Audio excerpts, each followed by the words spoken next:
friends. Welcome back to the next session on operations planning, scheduling, and control. Now let's begin with our learning. In this particular share module or the topic, we'll be understanding and dealing with the concept of coordinating outsourced and in-house production activities. Now let's begin with our learning. The learning objectives. At the end of this particular session, the learners will be able to understand what do we mean by coordinating the outsourced and in-house production activity. What are the various roles that have been performed by the managers or the participants in coordinating the outsourced and in-house production activities, and list down the various activities that have been undertaken during the coordinating outsourced and in-house production activities. Now let's begin with our learning. Now let us understand initially what do we mean by coordinating outsourced and in-house production activity. In a particular organization, various activities and operational transactions are being undertaken. Those particular transactions can be either conducted within the organization, or certain activities or transactions or a particular operational activities may be conducted outside the organization. So outsourcing refers to hiring the other resources to assist you in completing of a certain project or a certain activity. So when we hire a third party to conduct a certain activity or to conduct a certain project, then such type of activity is called as an outsourcing. In a business organization, outsourcing is today a very common scenario and a common example wherein most of the activities are being outsourced in the day-to-day expenditures or in day-to-day activities. Now let's take an example. So in case of an banking industry, accepting the check and clearing of check is a regular or day-to-day process activities wherein the bank issues thousands of check on daily basis and a particular bank receives thousands of check on day-to-day basis. But apart from the business ventures or the business verticals and the product line, the activities of a banking sector are being extended to a various extents level. So in order to make the process activity in a streamlined concern, they have outsourced the activities of clearing the checks, and hence when a particular activity which has been related to the banking sector, it has been given to some other third party, then such type of activity is called as an outsourced activity. Business outsource to save the money and expedite the completion of these particular projects. So why does the business outsource a certain activity? In order to see that they focus on their prime motive or objective, and accordingly they incur a certain additional amount of revenue from the other activities. And the major other objective is to expedite the current process activities. So in order to increase the time, speed, accuracy, and focus on the current activities, the various business outsource activities are being undertaken. On the other side, the in-house resources include the current personnel and including ourselves. So when the organization includes the personnel of the department, the common people or the who are been associated in the day-to-day process or activities, such type of activities or the people who are being involved are called the in-house production activities. So the employment or usefulness of the resources who are within the organization is called the in-house production, and when these particular activities have been given to some third party outside the organization, then it is called as an outsourced activity. Now let us understand what are the various pros and cons with related to the outsourcing of certain solutions or outsourcing of certain activities. The various positives or advantages or the pros with respect to the activities that can be conducted of an outsourcing nature are access to a wide talent pool. The second is for the short-term projects, the ability to tackle the targeted disciplines without hiring the new team members, and lastly plenty of resources to help you with the search. So here in this case, when we outsource a particular activity, it is having a several or numerous benefits which has been associated in a business organization. Now when an organization comes in contact or in relationship with other organization, that is the third party organization, there is always an exchange and share of resources between one company to other company. It is always a give and take relationship wherein the talent, the mindset, the investment, the cost, the money, and everything is being shared between the people or between the organization. Usually, the activities that have been performed in case of an outsourcing solutions are of a short-term nature, and they are always target-oriented. When once a particular activity gets completed, the other activity commences and the next activity commences at the lateral stage. So in this way, always it is based on a certain target, and when one target completes, the sequence of such activities keeps on following. Hiring of new team members is essentially impossible or concerned with respect to the outsourcing activity that is being undertaken.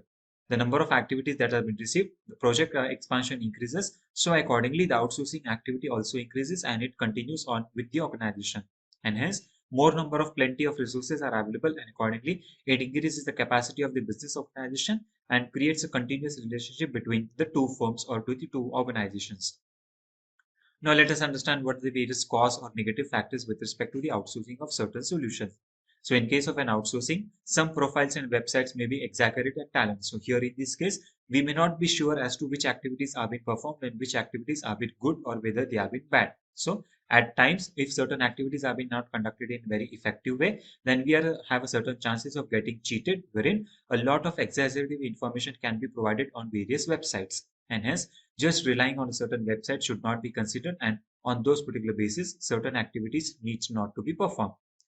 Top rated professionals are being expensive. So here in this case, the activities differ from company to company, party to party, and organization to organization. So when we are hiring a third party organization for conducting a certain activity, they may charge you an additional amount of expenditure, and hence in this particular consideration, the expenditure may increase over a period of time, and accordingly those particular expenditure may become costly. Always, any activity that has been conducted or used with respect to the outsourcing, it is always a risk factor that has been associated in the business organization. And lastly, it observes or take into account the cultural differences and the time differences, wherein there may be a cultural differences between the certain organizations, and with those particular restrictions, the organization may agree or may disagree to continue with a certain activity, and hence there can be a limitation as to the completion of work or job within the specific time period. Now let us understand what are the various good governance practices that can be implemented for completing a certain activity with respect to the in-house production or the outsourcing. Setting up and safeguarding the vision, values, and reputation of the organization. So, in case a certain activity, whether it is conducted within the organization or whether it has been outsourced to some other third party, then it always safeguards the vision, mission, quality policy, short-term and long-term goals and objectives of a certain organization. And based on those considerations, the setting of a certain scenario or a plan of sequence or series of activities can be conducted in a very better and effective way. And hence, for those particular considerations, good governance is essentially required, and certain measures as to the good governance needs to be implemented. The rules set out in the governing documents. So there are certain rules and policy documents which are available with the business organizations and certain management concerns, which specifies as to what are the various rules and guidelines for performance of an individual job.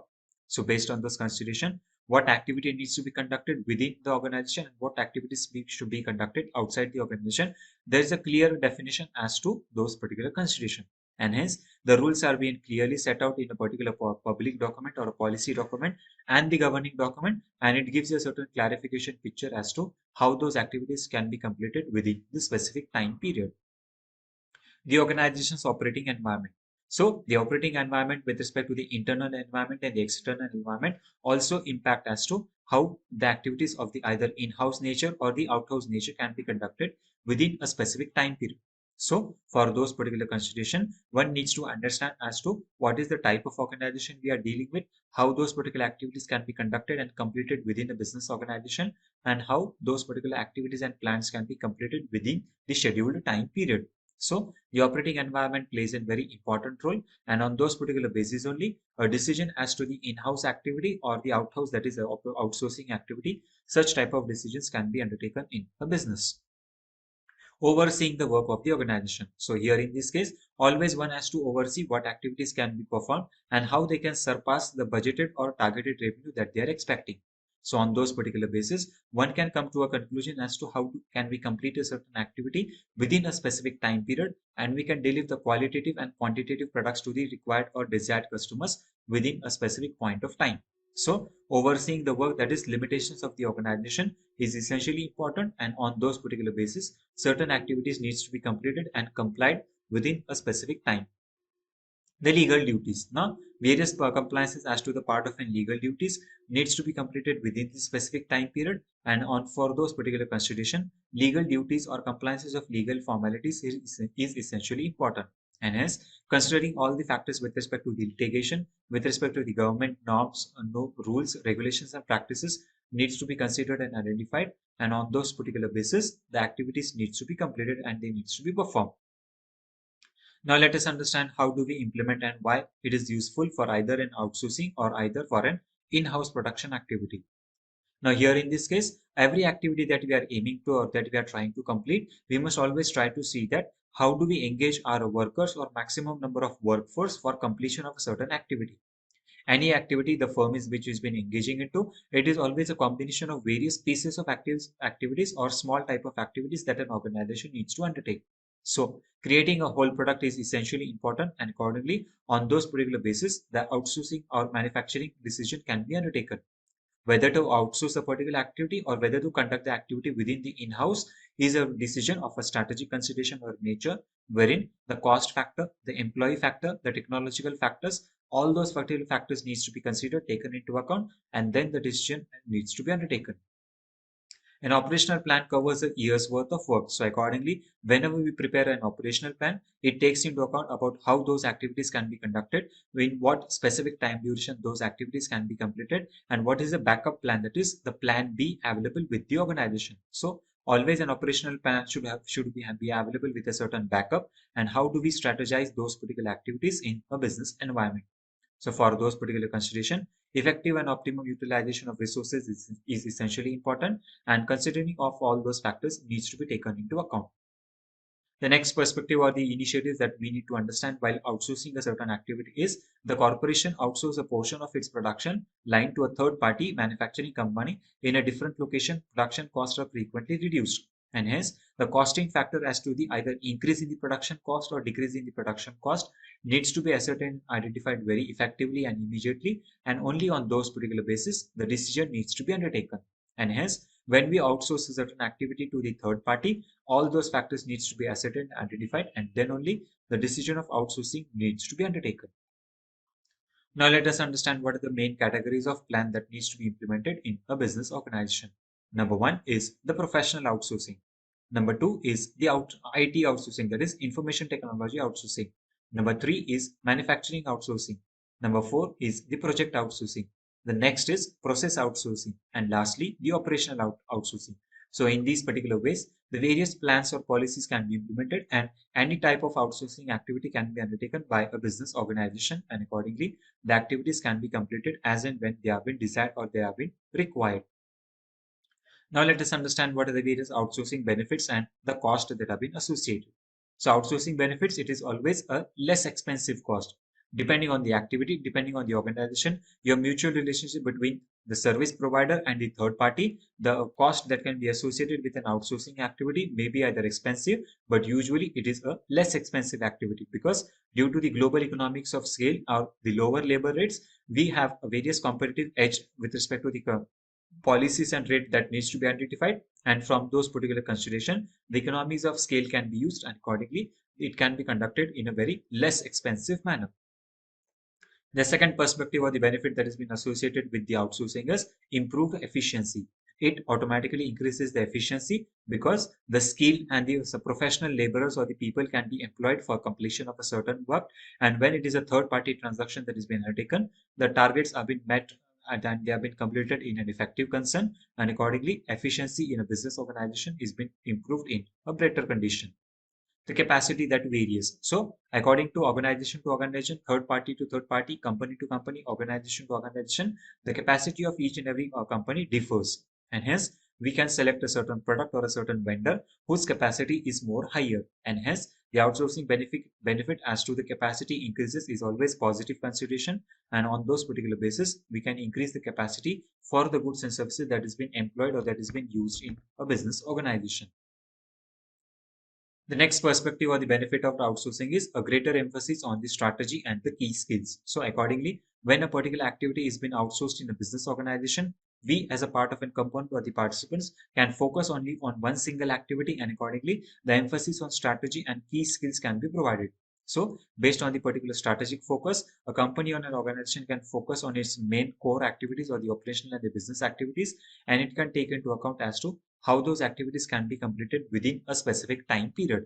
And hence, the emphasis on strategy and key skills can be benefited and can be given within a specific time period.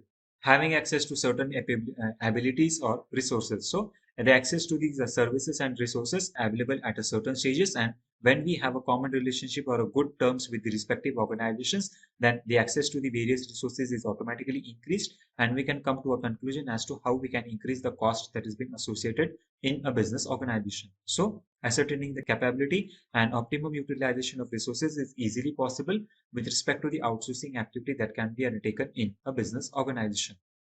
The next perspective or the benefit of outsourcing is improved adaptability to shifting business and commercial circumstances. So, whatever adaptability that has been associated with the increasing of capability, decreasing capability, availability of raw material, the cost factor, availability of labor expenses, and so on, it shifts from company to company, business to business, and organization to organization. And hence, various commercial circumstances as to the cost factor, profitability, loss-making situations, and so on can be ascertained in a very effective way, and we can easily make an analysis as to how it can benefit the organization in the short run as well as in the long run. And lastly, a shorter time to market. So based on all these particular consideration, we can have a shorter time to market those particular products, commodities, activities, and goods and services, and accordingly the outsourcing activity is beneficial in the long run. Now let us understand what are the various advantages of either outsourcing or the in-house production activity. So outsourcing has always been noticed as a most advantageous concern in terms of an hotel industry which can be implemented. So in order to maintain the cost of effectiveness, it is essential to see that how do we increase the existing staff, how do we increase the performance, how do we save the time of the people, how do we improve the service quality, and how the departmental efficiency is being increased. So these are the various activities through which the advantages in case of an hotel industry can be identified. So there are various other numerous examples in which in each and every industry, in each and every sector, the outsourcing or in-house production activity can be compared in a very better way and an effective way, and we can conduct those activities for the smooth functioning of the business organization. In order to preserve the cost effectiveness, raise existing employee performance, saving the time, improve service quality, and improve department efficiency, most hotels have turned towards the outsourcing. So, as these activities are of greater importance, most of the organization in respect to the hoteling industry are also moving towards those perspectives. And simultaneously, any organization or any service industry or any production manufacturing industry can implement such steps, and accordingly, the outsourcing activity can benefit them in the long run. And hence, we can understand and identify that outsourcing can help the organization to create or stimulate the production activity, which increases the healthy competition into the market. And hence, it will ultimately benefit the consumers, the people, and it will help to decrease the damage of the organization in the long run. When we consider the scenario of the in-house or the production activity, in those particular consideration, the cost is always been incurred. There is a certain consideration as to the time factor, the availability of labor, availability of resources, and so on. And hence, in comparison to the outsourcing and the in-house production activity, most of the organizations prefer outsourcing as the major considerations.